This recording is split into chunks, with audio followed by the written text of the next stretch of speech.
ओम नमः शिवाय। श्री हिमालय कृतम शिव स्तोत्रम।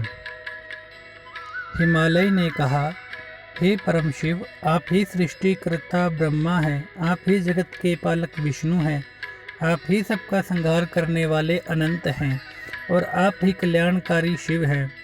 आप गुणातीत ईश्वर सनातन ज्योति स्वरूप हैं, प्रकृति और प्रकृति के ईश्वर हैं, प्राकृतिक पदार्थ होते हुए भी प्रकृति से परे हैं।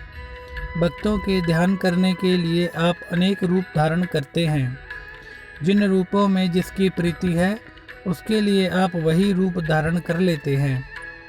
आप ही सृष्टि के जन्मदाता सूर्य हैं, समस्त तेजों के आधार हैं।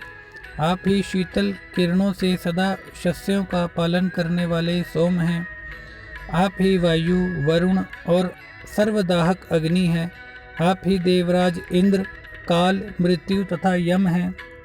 मृत्युंजय होने के कारण मृत्यु की भी मृत्यु, काल के भी काल तथा यम के भी यम हैं।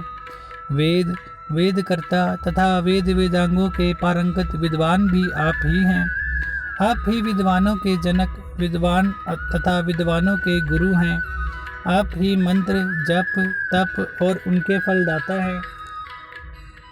आप ही वाक और आप ही वाणी की अधिष्ठात्री देवी हैं।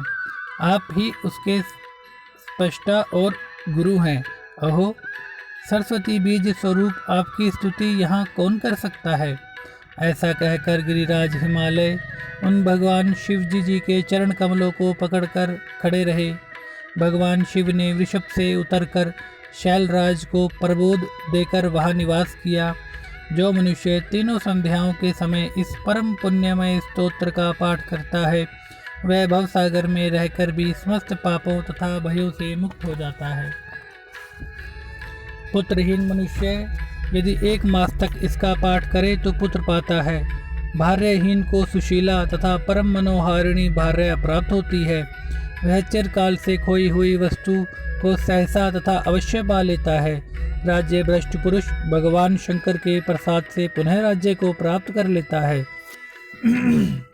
कारागार, शमशान और शत्रु संकट में पड़ने पर तथा अत्यंत जल से भरे गंभीर जलाशय में नाव टूट जाने पर, विष खा लेने पर, महाभयंकर संग्राम के बीच फंस जाने पर तथा हिंसक जंतुओं से घिर जाने पर इस स्तुति का पाठ करके मनुष्य भगवान शंकर जी की कृपा से समस्त भयों से मुक्त हो जाता है।